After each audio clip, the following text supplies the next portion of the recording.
السلام علیکم ورحمۃ اللہ وبرکاتہ۔ عزیز طلباء، آج کے سبق میں ہم سورہ انفال کی آیت نمبر 5 اور آیت نمبر 6 کی تلاوت کریں گے اور اس کا ترجمہ اور اس کی تفسیر انشاءاللہ آپ کے سامنے پیش کی جائے گی۔ تو سبق شروع کرتے ہیں۔ اعوذ باللہ من الشیطان الرجیم، بسم اللہ الرحمن الرحیم۔ کما اخرجک ربک من بیتک بالحق وان فریقا من المؤمنین لکارہون یجادلونک فی الحق بعدما تبین کأنما یساقون الی الموت وهم ینظرون۔ اللہ تعالیٰ ارشاد فرماتے ہیں، ان لوگوں کو اپنے گھروں سے اسی طرح نکلنا چاہیے تھا جس طرح تمہارے پروردگار نے تم کو تدبیر کے ساتھ اپنے گھر سے نکالا۔ اور اس وقت مومنوں کی ایک جماعت ناخوش تھی، وہ لوگ حق بات میں اس کے ظاہر ہونے کے بعد آپ سے جھگڑنے لگے، گویا موت کی طرف دھکیلے جاتے ہیں اور اسے دیکھ رہے ہیں۔ عزیز طلباء، قرآن کریم کی ان آیات کا ترجمہ آپ کے سامنے میں نے پیش کر دیا ہے۔ اب اس کی تفسیر آپ جان لیجئے کہ اس کی تفسیر کیا ہے۔ تو اس میں سب سے پہلی بات تو یہ آپ ذہن میں رکھیے گا کہ قرآن کریم قصے کہانیوں کی کتاب نہیں ہے، بلکہ قرآن کریم احکامات کی کتاب ہے، اور اللہ تعالیٰ نے اس میں مختلف احکامات بیان کیے ہیں، قصے بھی سنائے ہیں، لیکن ان میں سے جس قصے کو جتنا ضروری سمجھا گیا اتنا وہاں پر بیان کر دیا گیا۔ کہیں قصے کی ابتدا سے بیان کیا گیا، کہیں قصے کے درمیان میں سے، کہیں قصے کے آخر میں سے، واقعے کے آخر میں سے۔ جیسے سورہ انفال شروع ہوئی تو آپ جانتے ہیں کہ سورہ انفال کے شروع میں جو پہلی آیت ہے وہ اصل میں غزوہ بدر کا اختتام ہے۔ تو ایسے ہی جو ہے وہ مختلف جگہوں پر سوائے ایک قصے کے، اور وہ قصہ حضرت یوسف علیہ السلام کا ہے، جس کو ابتدا سے لے کر انتہا تک ترتیب سے بیان کیا گیا۔ تو یہ بات ذہن میں ہمیشہ رہے قرآن کریم پڑھتے ہوئے، اس کی تفسیر پڑھتے ہوئے، کہ قرآن کریم قصے کہانیوں کی کتاب نہیں ہے۔ اب ہم آتے ہیں ان آیات کی تفسیر کے متعلق کہ ان آیات میں اللہ تعالیٰ نے کیا بیان کیا ہے۔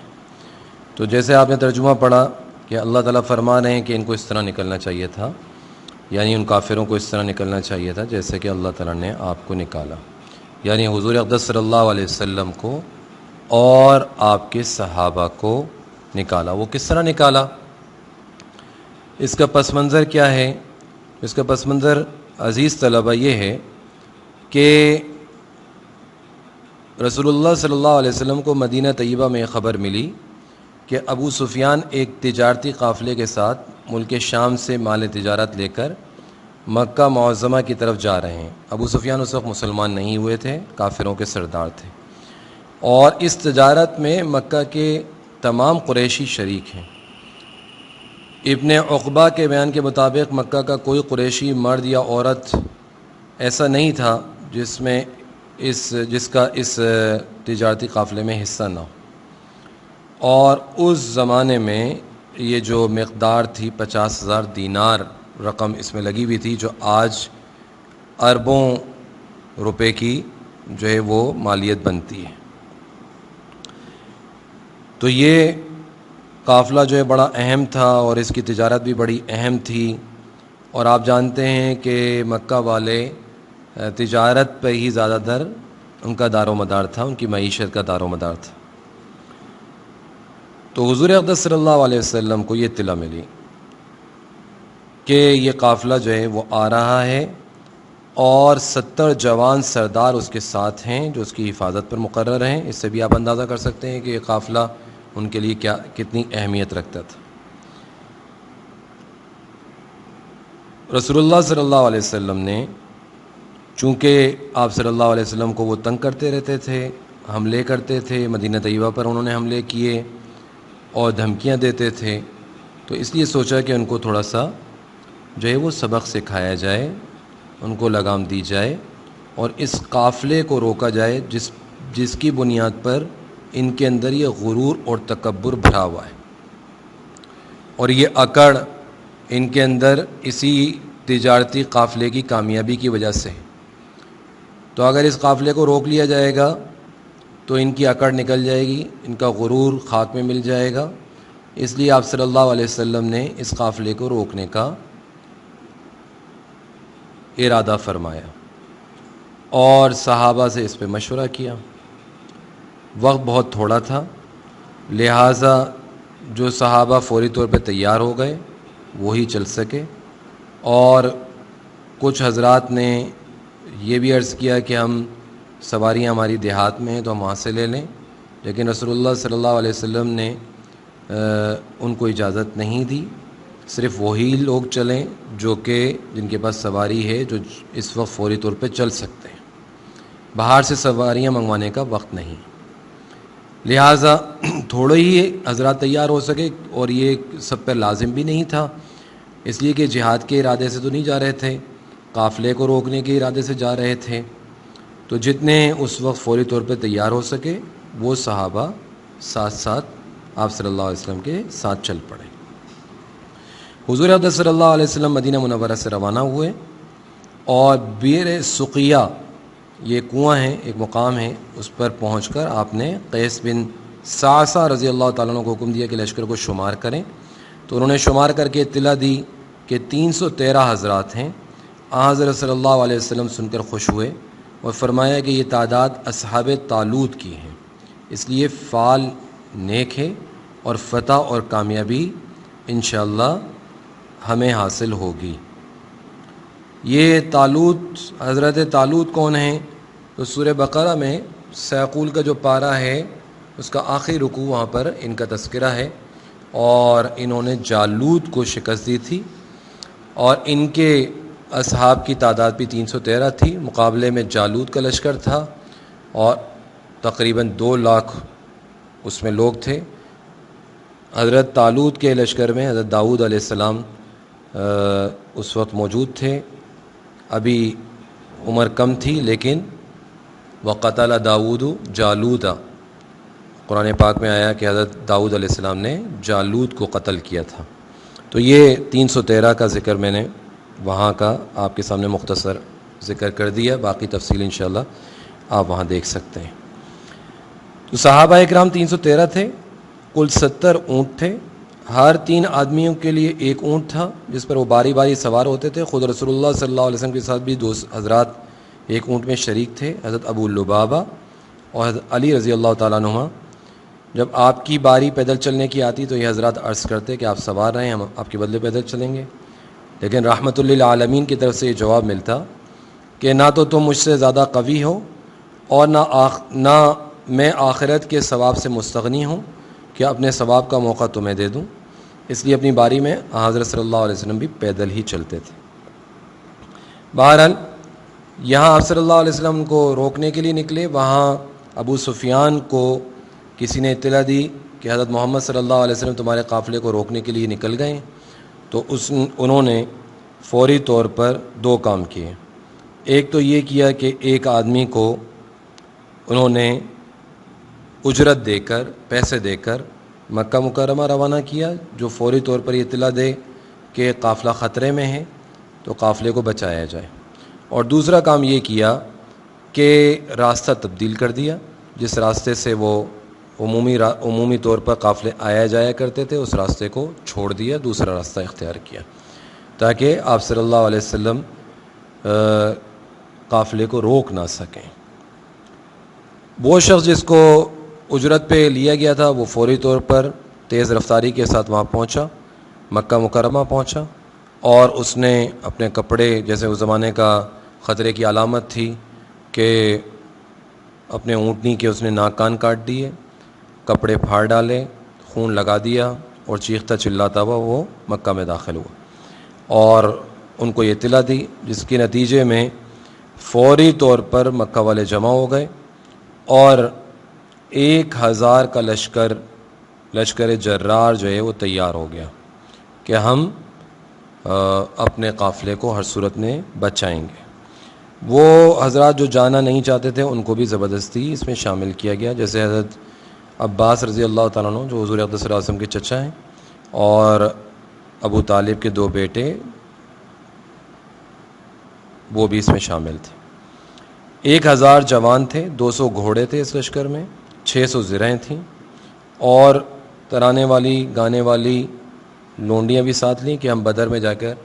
جو ہے ہم پہلے لڑنے کے لیے جائیں گے، اور یہ اور جو عورتیں ہیں یہ اشعار پڑھ پڑھ کر جو ہے وہ ان کے جو لشکری ہیں ان کے جذبات کو ابھاریں گی۔ یہ یہاں سے روانہ ہوئے، اور ادھر رسول اللہ صلی اللہ علیہ وسلم جو ایک تجارتی قافلے کے انداز سے مقابلے کی تیاری کر کے 12 رمضان کو مدینہ طیبہ سے نکلے تھے، اور کئی منزل طے کرنے کے بعد جب آگے پہنچے اور وہاں جا کے یہ پتہ چلا کہ ابو سفیان کا قافلہ جو ہے وہ تو دور نکل گیا ہے، اور اس کی حفاظت اور مسلمانوں کے مقابلے کے لیے مکہ مکرمہ سے 1000 جوانوں کا لشکر جنگ کے لیے آ رہا ہے، تو اب بالکل نقشہ تبدیل ہو گیا۔ اور حضور اقدس صلی اللہ علیہ وسلم نے صحابہ سے مشورہ کیا کہ اس آنے والے لشکر سے جنگ کریں یا نہیں کریں۔ حضرت ابو ایوب انصاری رضی اللہ تعالیٰ عنہ، بعض دوسرے حضرات نے عرض کیا کہ ان سے ہمیں مقابلے کی طاقت نہیں ہے، اور نہ ہی ہم ان سے مقابلے کے لیے نکلے تھے، اور حقیقت بھی یہ تھی کہ قافلے کو روکنے کے لیے نکلے تھے، تیاری بھی نہیں تھی، تو اس کی بنیاد پر ان حضرات نے یہ عرض کیا۔ اور اسی کو قرآن کریم میں وَإِنَّ فَرِيقًا مِّنَ الْمُؤْمِنِينَ لَكَارِهُونَ اور يُجَادِلُونَكَ فِي الْحَقِّ بَعْدَمَا تَبَيَّنَ، اسی کی طرف اشارہ کیا گیا۔ اور بعض دوسرے حضرات نے عرض کیا کہ ہم ان جو ہے وہ مقابلے کے لیے اگرچہ نکلے تو نہیں ہیں، لیکن جیسے آپ فرمائیں گے ویسے ہم کریں گے، جن میں سب سے پہلے حضرت ابوبکر صدیق رضی اللہ تعالیٰ عنہ کھڑے ہوئے اور تعمیل حکم کے لیے اپنے آپ کو پیش کیا، اور پھر حضرت عمر فاروق رضی اللہ تعالیٰ عنہ کھڑے ہوئے، انہوں نے بھی اپنے آپ کو پیش کیا۔ اسی طرح تعمیل حکم اور جہاد کے لیے تیار ہونے کا اظہار حضرت مقداد رضی اللہ تعالیٰ عنہ نے کیا، اور انہوں نے یہاں پہ یہ بھی ان کی تقریر میں یہ بھی آتا ہے کہ بخدا ہم آپ کو جواب نہیں دیں گے جو بنی اسرائیل نے موسیٰ علیہ السلام کو دیا تھا، فَاذْهَبْ أَنْتَ وَرَبُّكَ فَقَاتِلَا إِنَّا هَاهُنَا قَاعِدُونَ، یعنی جائیے آپ کا اور آپ کا رب لڑیں بھیڑیں، ہم تو یہاں بیٹھے ہیں۔ تو یہ ہم جواب نہیں دیں گے، بلکہ قسم ہے اس ذات کی جس نے آپ کو دین حق کے ساتھ بھیجا ہے، اگر آپ ہمیں ملک حبشہ کے مقام برق تک بھی لے جائیں گے تو ہم آپ کے ساتھ جنگ کے لیے چلیں گے۔ حضرت صلی اللہ علیہ وسلم خوش ہوئے، ان کو دعائیں دیں، مگر ابھی تک حضرات انصار کی طرف سے موافقت میں کوئی آواز نہیں اٹھی تھی، تو حضور اقدس صلی اللہ علیہ وسلم نے پھر ارشاد فرمایا کہ لوگوں مجھے مشورہ دو، اس جہاد پر اقدام کریں یا نہیں؟ تو حضرت سعد بن معاذ رضی اللہ تعالیٰ عنہ سمجھ گئے اور عرض کیا یا رسول اللہ کیا آپ ہم سے پوچھنا چاہتے ہیں؟ آپ نے فرمایا ہاں۔ حضرت سعد بن معاذ رضی اللہ تعالیٰ عنہ نے جو تقریر کی اس کا خلاصہ یہ ہے کہ انہوں نے یہ فرمایا قسم اس ذات کی جس نے آپ کو دین حق کے ساتھ بھیجا ہے، اگر آپ ہم کو سمندر میں لے جائیں تو ہم آپ کے ساتھ سمندر میں گھس جائیں گے، ہم میں سے ایک آدمی بھی آپ سے پیچھے نہیں رہے گا، اور ہمیں اس میں کوئی گرانی نہیں کہ آپ کل ہی ہمیں دشمن سے لڑا دیں۔ ہمیں امید ہے کہ اللہ تعالیٰ آپ کو ہمارے کام سے ایسے حالات کا مشاہدہ کرائے گا جس سے آپ کی آنکھیں ٹھنڈی ہوں گی، ہمیں اللہ کے نام پر جہاں چاہیں لے چلیے۔ آپ صلی اللہ علیہ وسلم بہت خوش ہوئے اور حکم دیا قافلے کو کہ اللہ کے نام پر چلو، اور صحابہ کا یہ لشکر جو ہے وہ بدر کی طرف چل پڑا۔ اب اگر آپ دیکھیں دونوں لشکروں کا موازنہ تو ایک طرف 1000 ہیں، تیاری کے ساتھ ہیں، ساز و سامان ہے، اسلحہ ہے، دوسری طرف 313 ہیں، سامان بھی نہیں ہے، اسلحہ بھی نہیں ہے، تیاری بھی نہیں ہے، تو یوں سمجھیں کہ یہ گویا کہ موت کی طرف جا رہے ہیں اور دیکھ رہے ہیں کہ کوئی مقابلہ نہیں ہے، اس کے باوجود بھی اللہ اور اس کے رسول صلی اللہ علیہ وسلم کے حکم کی تعمیل میں یہ میدان بدر کی طرف چل پڑے ہیں اللہ کے بھروسے پر، تو اس کو قرآن کریم نے ذکر کیا کہ کأنما یساقون الی الموت وهم ینظرون، کہ وہ اپنے آنکھوں سے جو ہے وہ اس منظر کو دیکھ رہے ہیں اور موت کی طرف دھکیلے جا رہے ہیں، لیکن پیچھے نہیں ہٹے۔ جن صحابہ نے یہ رائے دی تھی کہ ہم مدینہ طیبہ واپس چلے جائیں اور تیاری کر کے آئیں، وہ بھی پیچھے نہیں ہٹے۔ یہ بھی ذہن میں رکھیے گا کہ وہ بھی پیچھے نہیں ہٹے۔ حضرت ابو ایوب انصاری رضی اللہ تعالیٰ بھی پیچھے نہیں ہٹے، ان کے ساتھ جن صحابہ نے رائے دی تھی وہ بھی پیچھے نہیں ہٹے، بلکہ اللہ کے حکم پر، اللہ کے رسول صلی اللہ علیہ وسلم کے حکم پر میدان بدر کی طرف چل پڑے۔ اگلی آیتوں کا ترجمہ اور انشاءاللہ تفسیر آپ کے سامنے پیش کی جائے گی، اور غزوہ بدر کی بقیہ تفصیل انشاءاللہ آپ کے سامنے پیش کی جائے گی۔ آپ اپنی کتاب کے ساتھ اس سبق کو سنیں گے تو آپ کو زیادہ فائدہ ہوگا اور بات زیادہ سمجھ میں آئے گی۔ السلام علیکم ورحمۃ اللہ وبرکاتہ۔